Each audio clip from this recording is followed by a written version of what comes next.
اللہ رب العزت نے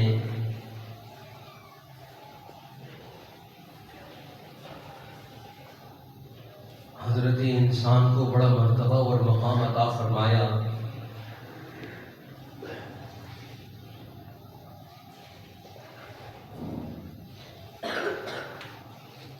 اور ساری دنیا میں خالق فطرت نے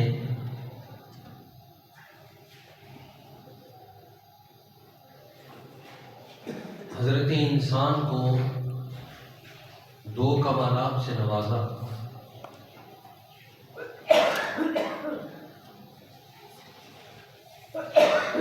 ایک اس کا علمی کمال ہے اور دوسرا اس کا عملی کمال ہے۔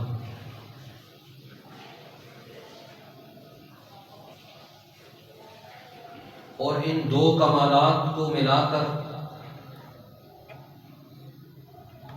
شریعت اسلام جو انسان سے جوہر طلب کرتی ہے وہ اخلاقی کمال ہے۔ علم سے عمل وجود میں آتا ہے، علم اور عمل دونوں کی وجود سے خلق وجود میں آتا ہے۔ انبیاء علیہ السلام علم کے بھی منبع ہیں، عمل کے بھی منبع ہیں اور اخلاق کے بھی خوگر ہیں۔ اللہ رب العزت نے انبیاء علیہ السلام کو یہ تینوں جواہر عطا فرمائے۔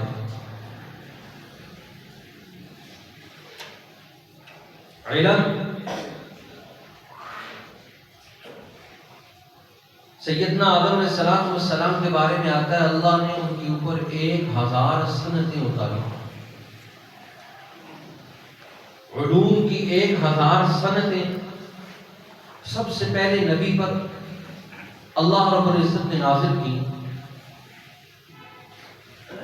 وعلم آدم الاسماء كلها، آدم علیہ السلام کو اللہ نے اسماء سکھائے، نام سکھائے، سنتیں عطا کی۔ دنیا میں جتنے علوم اور فنون ہیں، آپ اگر تاریخ اسلام کا مطالعہ کریں تو ہر ایک علم اور فن کے پیچھے کوئی نہ کوئی نبی کھڑا ہے۔ اگر آپ پہیے کی ایجاد کو دیکھیں، پہیے کی صنعت کو دیکھیں، تو آپ کو پیچھے سیدنا آدم علیہ السلام کھڑے نظر آئیں۔ اور آج ساری دنیا کی صنعت پہیے پر چل رہی ہے۔ اور اگر آپ آگے بڑھ کر دنیا کے اندر بحری صنعت کو دیکھیں، بحری جہاز کی جتنی صنعتیں ہیں اس کی اول سے لے کر آخر تک ہر ایک صنعت پہ آپ کو سیدنا نوح علیہ السلام پیچھے کھڑے نظر آئیں گے۔ گویا دنیا کے اندر آج جتنا بحری راستہ ہے، ان بحری راستوں کی جتنی بنیادیں فراہم کرنے والی شخصیت ہے وہ سیدنا نوح علیہ السلام ہے۔ ایک طرف وہ اللہ وحدہ لا شریک کی طرف انسانیت کو دعوت دیتے ہیں، دوسری طرف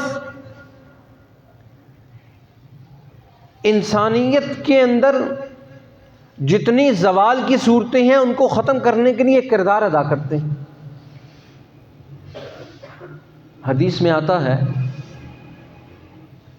سیدنا نوح علیہ السلام 950 سال اپنی قوم کو اللہ کی طرف بلاتے رہے، یہاں تک کہ جب آپ اللہ کی طرف بلانا شروع کرتے، کو پتھر مارتا، کو اینٹ مارتا، جس کے ہاتھ میں جو کچھ ہوتا وہ مار دیتا۔ حدیث میں آتا ہے، روایات میں آتا ہے کہ آپ کو پتھروں کے پہاڑوں میں وہ تراش کر کیوں رکھتے تھے۔ سیدنا نوح علیہ السلام اندر ہیں اور پتھر ہی پتھر ہیں، جس کے ہاتھ میں جیسا پتھر تھا اس نے اٹھا کر مار دیا۔ یہ نہیں سوچا کہ جس کو لگے گا وہ کوئی پتھر نہیں ہے، انسان ہے، گوشت پوش کا لوتھڑا ہے وہ بھی۔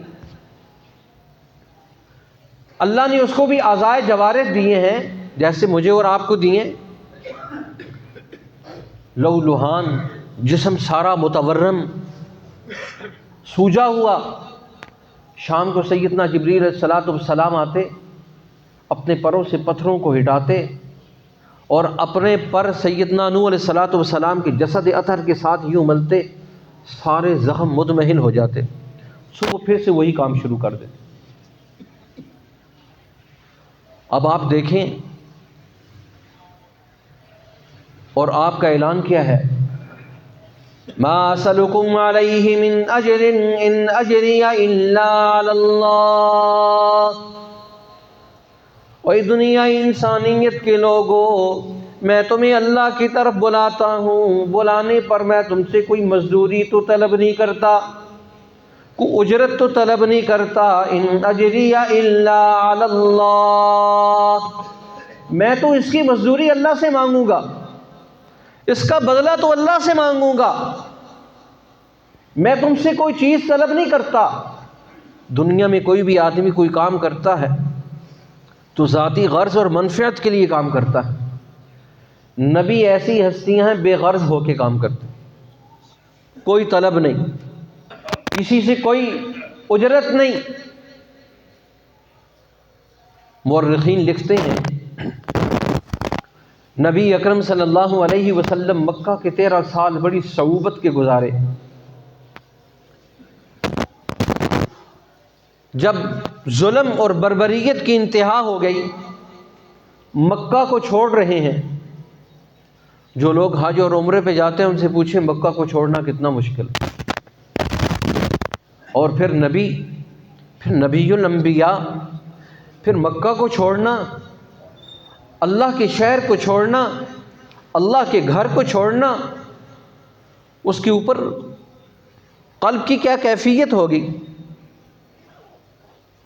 اس وقت مکہ کا کلید برادر شیبی وہاں تھا اور یوں اونچی جگہ پر کھڑا تھا، اللہ کے رسول صلی اللہ علیہ وسلم نیچے کھڑے ہیں، وہ کہہ رہے ہیں شیبی جا رہا ہوں، صرف 2 رکعت پڑھنے کی اجازت دے دے، بیت اللہ میں 2 رکعت کی اجازت دے دے۔ شیبی کہنے لگا جا 2 رکعت کی اجازت دے دوں، مکہ کا کوئی آدمی تجھے پسند تو کرتا نہیں، مکہ والے تجھے سمجھتے ہی نہیں۔ تو رسول اللہ صلی اللہ علیہ وسلم نے فرمایا شیبی صرف 2 رکعت پڑھنے کی اجازت دے دے۔ پھر اس نے دھتکارا تو اللہ کے حبیب صلی اللہ علیہ وسلم نے فرمایا شیبی کچھ وقت کے بعد حالت یہ ہوگی جہاں تو کھڑا ہے میں وہاں کھڑا ہوں گا اور میری جگہ تو کھڑا ہوگا اور تو مجھ سے رحم کی بھیک مانگ رہا ہوگا۔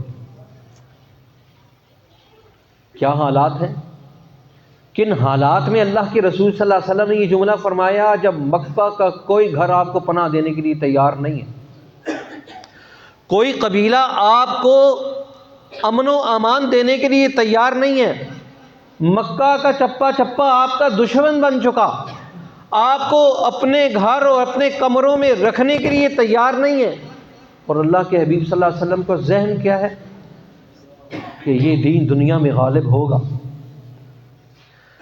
قرآن کا نظام دنیا میں غالب ہوگا، دنیا انسانیت سے یہ ظلم اور کفر اور بربریت کا نظام کا خاتمہ ہوگا۔ کن حالات میں کہہ رہے، کیوں نہ کہیں۔ سیدنا یوسف علیہ السلام 40 سال کے بعد سیدنا یعقوب علیہ السلام بچوں کو کہتے ہیں بیٹو جاؤ یوسف کو تلاش کرو۔ تو بیٹے آگے سے کہنے لگے ابا جان کیا ہو گیا؟ 40 سال کے بعد پھر آپ کو یوسف کی یاد آ گئی؟ تو انہوں نے بڑا عجیب ایک تاریخی جملہ کہا۔ انبیاء کی زندگیاں عجیب زندگیاں ہیں۔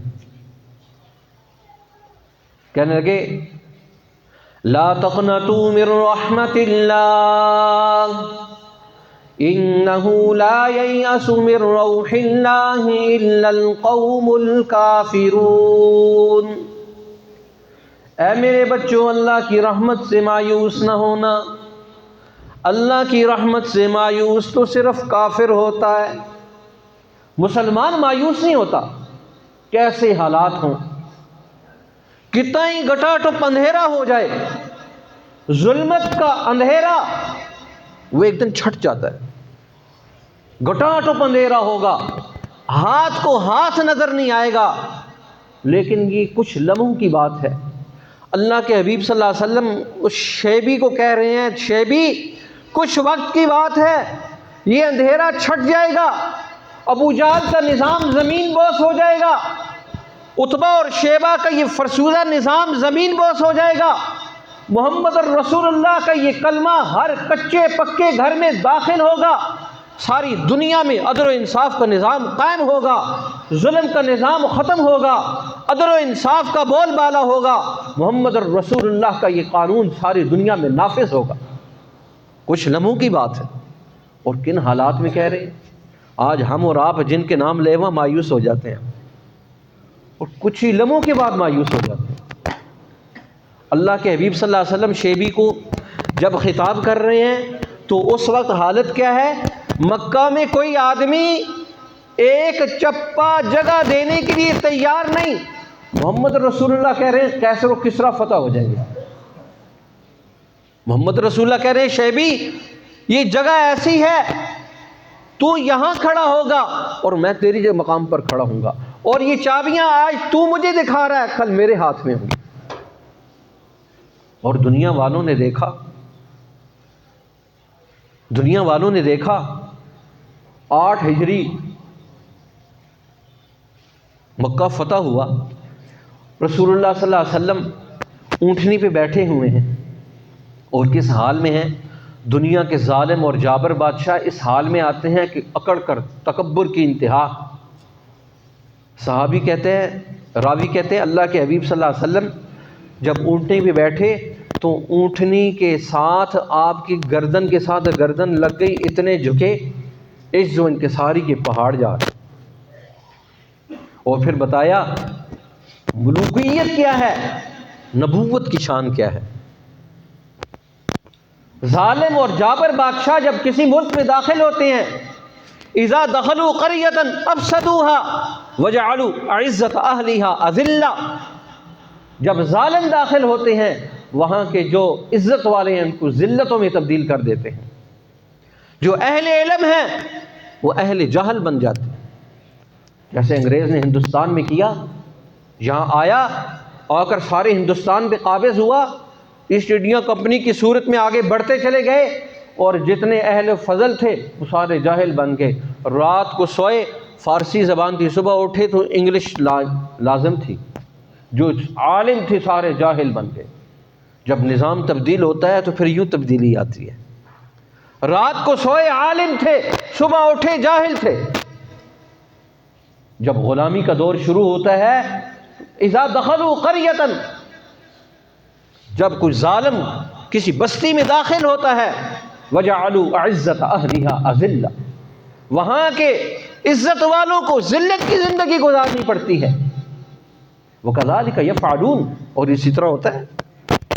لیکن محمد الرسول اللہ صلی اللہ علیہ وسلم نبوت کی شان سے داخل ہوئے، بادشاہ بھی ہیں، نبوت کی شان سے داخل ہوئے، اور پھر جب داخل ہوئے تو اعلان کیا کیا؟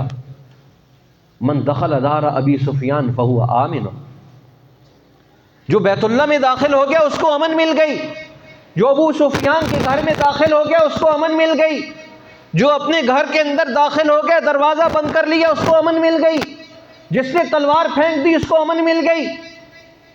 اور آپ دیکھیں اللہ کے حبیب صلی اللہ علیہ وسلم کی کیسی حکمت عملی کہ جہاں عزت والے تھے وہ عزت والے رہ گئے۔ مورخین لکھتے ہیں اللہ اکبر، حاتم طئی بھاگے جا رہے ہیں، ان کے بیٹے ہیں ابی ابن حاتم، بھاگے جا رہے ہیں۔ ان کی بہن نے کہا کدھر جا رہے ہو، کیوں جا رہے ہو؟ آج تو وہ ہستی آئی ہے جس نے مجھے قید کیا تھا، یوں میری طرف انگلی بھی نہیں اٹھائی، کدھر جا رہے ہو؟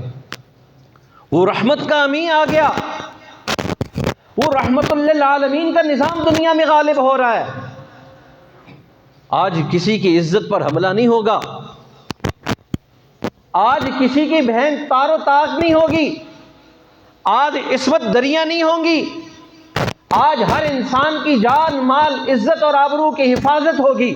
اور محمد رسول اللہ صلی اللہ علیہ وسلم انسانیت کو عزت دینے کے لیے تو آئے ہیں۔ یہ علمی کمال بھی ہے، عملی کمال بھی ہے، اور اخلاقی کمال کا یہ عالم 13 سال تک جن لوگوں نے جبر و تشدد کی انتہا کر دی، چمڑیاں اتار دی، اللہ کے حبیب صلی اللہ علیہ وسلم کھڑے ہوئے اور اعلان کیا اذهبوا انتم الطلقاء لا تثریب علیکم اليوم، آج کے دن تم سب کے سب آزاد ہو، آج کسی سے کوئی محاسبہ نہیں ہوگا۔ جیسے سیدنا یوسف علیہ السلام مصر کی حکومت ملی، بھائی مجرمانہ انداز میں سامنے ہیں، اور آپ اعلان کرتے ہیں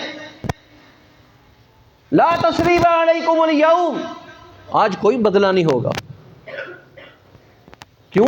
کہ انتم جاہلون، تم نے جو کام کیا تھا وہ تو تم نادان تھے۔